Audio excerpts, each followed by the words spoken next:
जळगाव महानगरपालिकेत बुधवारी महासभेचे आयोजन करण्यात आलं होतं। या सभेत प्रमुख उपस्थिती नवनियुक्त आयुक्त आदित्य जीवने, महापौर दीपमाला काळे, उपमहापौर मनोज चौधरी तसेच जळगाव शहरातील आजी माजी नगरसेवक आणि अधिकारी वर्ग यांच्या उपस्थितीत सभा पार पडली।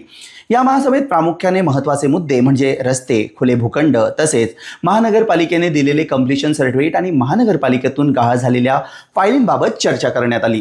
प्रामुख्याने या सभेत आरोग्य विभागातील भ्रष्ट अधिकारी तसेच कर्मचाऱ्यांवर गंभीर आरोप करण्यात आले।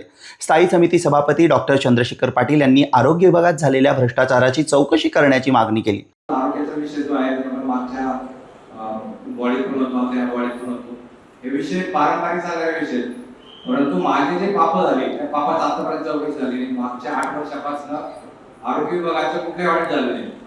मला वाटतं हे आता जाणारा गेला मला बोल असं म्हणते तसं, तो जमिनीवर वरती गेला नाही, त्यांचे पाप आपल्याला शोधावे लागणार आहे। याच्यासारखा मागच्या स्थायी समितीमध्ये आपण सूचना केल्या आहे, त्याचं ऑडिट झालं पाहिजे, चौकशी झाली पाहिजे। हो, याच्यामध्ये वैयक्तिक एक माणूस नव्हता, ए बी सी डी जळगावात सगळे होते। आपण चौकशी झाली पाहिजे। पुढे आपल्याला काम सोबत करायचं आणि चांगल्या पद्धतीने आपण आरोग्य मागच्या प्रतिशत म्हटले की मागचे बिल काढले गेले, आणि मग म्हटलं की मागचे सगळे बिल दिले, साहेबांनी सांगितलं आपण चौकशी करूया, चौकशी करावं लागेल आणि मागचं आपल्याला धुतलं जाणार नाही। गंगेला जावं, काशी जावं, कुठे काय धुतलं जाणार नाही, त्याच्यावर चौकशी झाली पाहिजे। लोकांचे पैसे हातावरती गेलेले त्याच्यावर चौकशी होऊन त्यांना शिक्षा झालीच पाहिजे। जर त्यांनी चुका केल्या असतील, पैशाची काही चोरी केली असेल, त्याला शिक्षा होईल किंवा कुठेतरी नागरिकांना त्याचा फायदा होईल। नाहीतर मग आपण तो मागचा गेला पुढचा गेला एवढं आपण करत गेलो, मला वाटतं तो येणारा सुद्धा तसंच करत जाईल। कुठेतरी शिक्षा आपण पायंडा पाडला पाहिजे, ज्याने आता जो भ्रष्टाचार केला असेल त्याला पण शिक्षा दिलेली पाहिजे, म्हणजे पुढच्या येणाऱ्यांना कुठेतरी शिस्त लागेल। नगरसेविका प्रतीक्षा सोनवणे यांनी जळगाव शहरातील श्वान निर्बीजीकरण संदर्भातील बिले कोणतेही काम न करता लाटल्याचे प्रकार समोर आणले। आणि त्यांनी नंबर वाढवण्यासाठी फोटोज वगैरे ॲज अ प्रूफ दिलं होतं आणि त्यात पूर्ण 26 नोव्हेंबरचे पूर्ण फोटोज वगैरे आहेत, हे तुम्ही चेक करू शकता। प्रतीक्षा मागील 2 महासभेपासून हा विषय मांडत आहे की जे आपण डॉग्सबद्दल जे स्टरलायझेशन केलं जातं ते योग्य रीतीने हे होत नाही आहे। जे आकडा दाखवला जातो आणि जे केलं जातं वारंवार रिपीटेडली त्याच एकाच ह्याच्यावर केलं जातं असं तिला मांडायचं आहे। आता हा मी एकच दिवसाचा दिला, त्यात दर प्रत्येक दिवसाचे असे सेम फोटोज त्यांनी एक्झॅजरेट करून टाकलेले, म्हणजे जर त्यांनी 1500 केले असतील तर लिनियरली विचार करून पण सांगितलं तरी 700च्या वर नाही केलेले त्यांनी, आणि ते बिल त्यांनी जास्त करून पाठवलं। तर त्याबद्दल तुम्ही काही करायला हवं आणि जे जे रिस्पॉन्सिबल आहे त्यांना प्लीज त्यांच्यावर कडक कारवाई करायला हवी। महासभेत नगरसेविका अर्चना पाटील यांनी अंगणवाडी संदर्भातील प्रश्न उपस्थित केले। दरवर्षी 1 जून 2026 ला बालवाडी शिक्षकांची ऑर्डर निघत असते, बरोबर आहे, पण ह्या वर्षी तुम्ही 15 जून 2026 पासून तर 30 नोव्हेंबर 2026 ही वर्क ऑर्डर आहे त्यांची। मग कामकाज हे सुरू करताना 15 तारखेपासून सुरू होतं का बालवाडी शिक्षकांचं? हो, शासनाचे जे काही शिक्षण विभागाचे गाईडलाईन्स असतात त्याच्याप्रमाणे शाळा ज्या सुरू होतात त्यावेळेला तुम्हाला तुमची ऑर्डर काय 15 जून 2026 पासून तुम्ही त्यांना दिली? हो मॅडम, माझ्या माहितीनुसार GPS फोटो प्रत्येक वेळेस लागतो। आपण स्वच्छता म्हणा तर कोणत्याही ठिकाणी म्हणा, आरोग्य असो काही असो, की GPS फोटो टाकले जातात। मग तुमच्याच ग्रुपमध्ये 1 जून 2026 पासून तुम्ही बालवाडी शिक्षकांकडून काम करून घेतले, मग 1 जून ते 15 जून 2026 पर्यंतचं मानधन त्यांना मिळतं का? काम आम्ही जर 15 तारखेपासून जर ऑर्डर दिलेली असेल तर आधीपासून तुमची आधीच असतं मॅडम, तर ना की तुम्ही सर्वे चालू करा, तुम्ही साफसफाई सुरू करा, रंगवणुकीचं काय असेल काम असेल ते सुद्धा तुम्ही सुरू करायला लावता त्यामध्ये। तर प्रत्येक शाळेचे शिक्षक करतात। मग मॅडम, मग वर्क ऑर्डर कशी करत असेल तुमची ते 1 जून 2026 पासूनच करा ना। 15 जून 2026 पासून तुम्ही जर त्यांची वर्क ऑर्डर सुरू करताय, पण राबवताना ते 1 जून ते 15 जून तुम्ही राबवताय, त्याचं कोणत्या प्रकारचं मानधन त्या बालवाडी शिक्षकांना मिळतच नाही। आपण कुठे अशा आदेश दिलेले? ठीक आहे मॅडम, माझ्याकडे प्रूफ सकट आहे की मी GPS फोटोनी दाखवील शाळेमधले की तुम्ही त्या ठिकाणी त्यांना सर्वे पण करायला लावलेला आहे, त्या ठिकाणी काम करायला लावलेले। मी आमच्याकडनं माहिती मागवली होती, महेंद्र पाटील सरांना मी माहिती मागवली होती की तुम्ही 3 वर्षामध्ये बालवाडीवर किती खर्च केला, निधी किती खर्च केलाय, मला टाळाटाळ करण्यात आली. मला कोणत्याही प्रकारचं उत्तर त्यांनी दिलं नाही. आपल्या जळगाव महानगरपालिकेच्या हद्दीत 25 बालवाडी आहेत, 16 सेमीच्या, 9 मराठीच्या. तर मॅडम त्यामध्ये प्रत्येक वेळेस कितीपर्यंत तुम्ही सुविधा पुरवतात? तुम्ही अर्ज दिला आहे तर तुम्ही बालवाडी शिक्षकांना विचारून त्याच्या बाबतीत कुठे अर्ज एक मिनिट सर, ऐका सर, थोडं लक्ष द्या. ऍक्च्युली मी जितकाही सर्वे केलेला आहे त्याच्यामध्ये 15-20 वर्षापासून बालवाडी शिक्षिका या काम करतात. त्यांना मूलभूत सुविधामध्ये साधं खडू दिला जात नाही, खेळणी दिली जात नाही, कोणत्याही प्रकारचे पुस्तक, वही, ड्रेस हे पुरवलं जात नाही. मला सांगा, बालवाडी हा लहान मुलांच्या शिक्षणाची पहिली सुरुवात आहे. तुम्हाला दाखवेल मी की त्या ठिकाणी भिंतीला रंगरंगटी नाहीये, बोलकी चित्र नाहीये, छोट्या मुलांना जो खाऊ द्यायची सुरुवात होती तो सुद्धा नाहीये.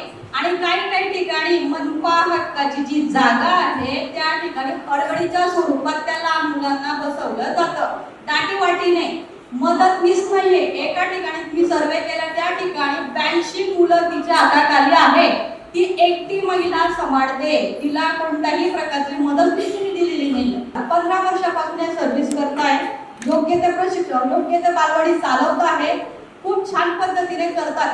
पण कोरोना काळामध्ये GR आला होता सर की ह्या ज्या काम करणाऱ्या आहेत त्यांना कोणत्याही प्रकारे तुम्ही काढू शकत नाही. पण धमकी वजा की तुम्हाला करावं लागेल, नाही तर तुमच्या जागेवर आम्ही दुसऱ्यांना नियुक्त करू. तर ही टांगती तलवार सर त्यांच्यावर हटवावी आणि त्यांना कायमस्वरूपी घ्यायला द्यावं. आणि बालवाडीची दयनीय जी अवस्था आपण म्हणतो ना, मनपा शाळेत नाही चालत आहे, पण मनपा शाळेमध्ये जर तुम्ही सुविधा देणारच नाही तर मनपा शाळेचा विकास कसा काय होणार आहे? तर त्यामुळे माझी तुम्हाला कळकळीची विनंती आहे की लहान मुलांच्या बालवाडी पूर्ण सर्वे करण्यात यावा, त्यांना सगळ्या प्रकारच्या सुविधा आणि बालवाडी शिक्षकांना मानधन तत्वावर न घेता कायमस्वरूपी त्यांना अपॉइंट करावं. त्यांना तो खाऊ मिळतो तर तो खाऊ पण चांगल्या क्वालिटीचा पाहिजे, एकदम निष्कृत दर्जाचा तो खाऊ वाटला जातो. त्या पॅकेटला सर त्याच्यामध्ये विषय कसा आहे, वरण भात दिला जातो, ते वरण पाणी निघतं, ते भात कुठंच राहतो. याच्याबद्दल मी करू इच्छिते की एकात्मिक बाल विकास विभागाला आहे, म्हणजे महिला बाल विकास विभागाला आहे राज्याचे एकात्मिक बाल विकास विभागामार्फत हे जे काही सेंट्रल प्रोसेस आहे त्याच्या अंतर्गत त्याच्या ज्या बालवाड्या आहेत त्यांना तिकडनं पोषण आहार दिला जातो. पण आपल्याकडनं असतो तो आपण सुरू करतो, तर आता त्याचं टेंडर सुरू आहे तर आपण सुरू करणार आहोत. आणि मागच्या वेळेला आपण त्यांना सगळे शैक्षणिक साहित्य वगैरे जे आहे ते आपल्याला सर नाही खुशाली म्हणून या ठिकाणी मॅडम आहे की दर वेळेस जाता फक्त इक्वाली करता प्रत्येक शाळेमध्ये गेल्या की तुम्हाला काय पाहिजे, पण येत नाही काही. सेवा भावीच्या संस्था आहेत त्या त्यांना मदत करतात. हा सगळा भोगड कारभार इथं सुरू आहे. मला आजपर्यंत मी 3दा फेरी मारली महेंद्र पाटील सरांकडे, फोन सुद्धा लावले. शेवटी मला चंद्रशेखर पाटील दादा यांनी पण सहकार्य केलं, पण तरीही मला कोणत्या प्रकारची माहिती दिली गेली नाही. तर तुम्ही यावर खरं लक्षात घ्याला. मी जे प्रायोरिटी असणार जसं बसण्याची सोय, तिथे इमारत कशी, या सर्व बाबींची तपासणी करून आपण तसा अहवाल पुढच्या महासभेत सादर करू सर्व अंगणवाडीचा, आणि त्याच्यावर मग आपल्या या सभागृहात त्याच्यावर जो काही निर्णय घ्यायचा तो निर्णय घेऊ. तर नगरसेविका जयश्री पाटील यांनी आरोग्य विभागातील कर्मचारी हजेरीवर 48 असतात, पण प्रत्यक्षात फक्त 28 सफाई कर्मचारी कार्यरत असल्याचे सांगत चक्क हजेरी मस्टरची झेरॉक्स प्रत महासभेत सादर केली. कर्मचारी उपस्थित होते, मात्र अधिकृत हजेरी मस्टरवर 44 कर्मचाऱ्यांची उपस्थिती होती. माझं नाव नगरसेविका जयश्री राहुल पाटील. मी प्रभाग क्रमांक 9ची नगरसेविका आहे. प्रभाग क्रमांक 9 मधील प्रभागातील नागरिकांच्या सातत्याने तक्रारी येत होत्या आणि मी प्रत्यक्ष पाहणी पण केली.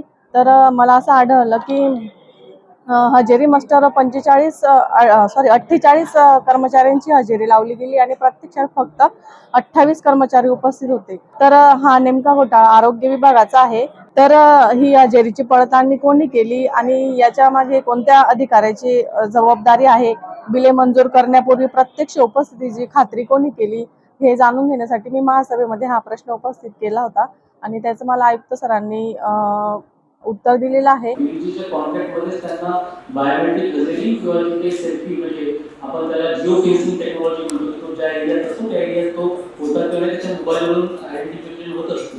बीजी कंपनीचा आणि पूर्ण आरोग्य व्यवस्थेचा जेव्हा मी आढावा घेतला आणि उतरलो होतो त्यावेळेला मला सुद्धा असं निदर्शनात आलं की बरेच तिथे घोस्ट वर्कर्स सुद्धा आहे. त्याच्यावर मी कडक कारवाई करून सध्या मागच्या 3-4 आठवड्यात त्यांना सुद्धा सुधारण्याचे आदेश दिले आहे आणि मी स्वतः प्रत्यक्ष खबरदारी घेतो की मी डेली त्याची रिपोर्टिंग त्याचे जे काही जिओटॅग फोटो आहे ते सुद्धा मागून घेतो. घोस्ट वर्करचा जो आपण मुद्दा उपस्थित केला त्याच्यासाठी मी PVC कंपनीला म्हणजे त्यांचे जे काही टर्म्स अँड कंडिशन्स आहे वर्क ऑर्डरचे त्याच्यातच त्यांना बायोमेट्रिक मशीनची उपलब्धता करण्याबद्दलची एक पॉईंट आहे.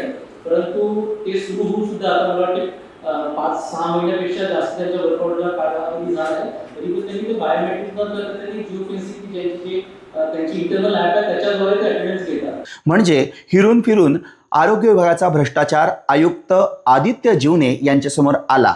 पुढच्या महासभेपर्यंत आयुक्त काय करतात याकडे आता सर्वांचं लक्ष लागले आहे.